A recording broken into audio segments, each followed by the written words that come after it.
Welcome to One Mind Zen. Tonight's Dharma talk is given by Minwi Maitri. I've been thinking a little bit lately, where is Nirvana? Where is heaven? Where is hell? Where do I go when I die? And so I decided, you know what? Let's look at this from a traditional version of Buddhist teachings and then apply it in our Zen understanding. So in traditional Buddhist teachings, we know there are 6 realms of samsara. And these are often presented as a literal cosmology of rebirth. So to help this come true to what I'm talking about here, and you've probably heard of it this way. There's the hell realm. There's the hungry ghost realm. There's the animal realm. There's the human realm, the Asura or demigod realm, and then there's the God realm. And the historical Buddha taught about rebirths in all of these as a possibility for how a person can be reborn. In our practice, in our Zen practice, we approach these more as a profound psychological and existential roadmap. These realms, the hell realm, the hungry ghost realm, the animal realm, etc., they describe specific states of mind that we cycle through continually in our present lives, sometimes experiencing all 6 before breakfast. So the point of studying this map of samsara is not to judge our mental states, but to wake up to them, to recognize them clearly, so we can wake up right in the middle of them. So the journey around the wheel begins in the hell realm, powered by forces of anger and aversion. Mythologically, this realm is depicted as a place of fire and brimstone, or either cold and you're freezing to death and shivering, or ceaseless conflict. Psychologically, we inhabit this hell realm whenever we're consumed by rage, burning resentment, maybe even self-hatred, or this rigid mindset where everything feels wrong.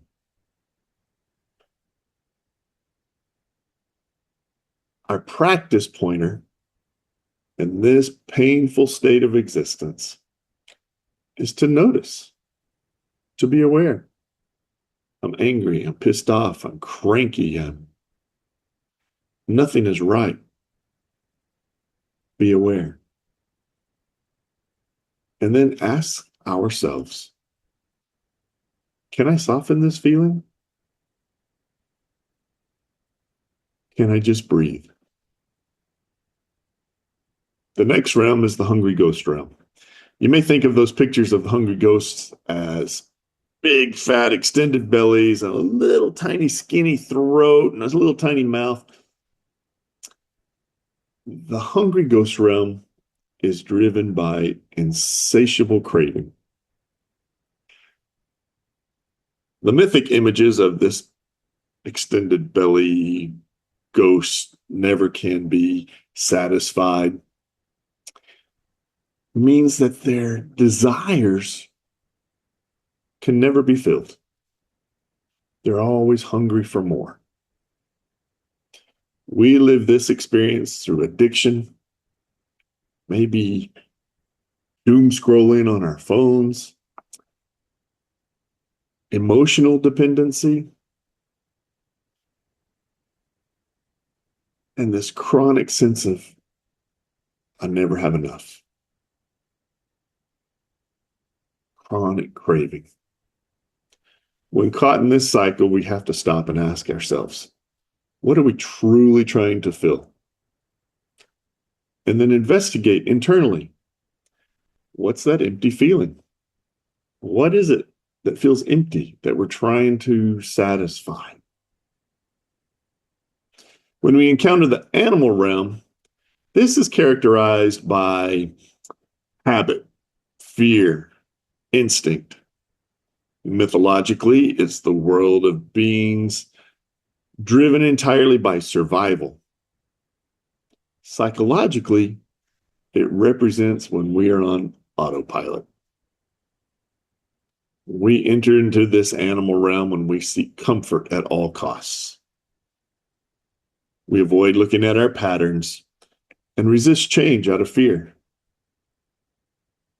To break this spell of this dull routine, we must bring out the curiosity of our lives. We must be curious about our habits, remembering that a single mindful breath can disrupt a lifetime of conditioning. And then there are the three higher realms of existence. The human realm, that's the desire and opportunity.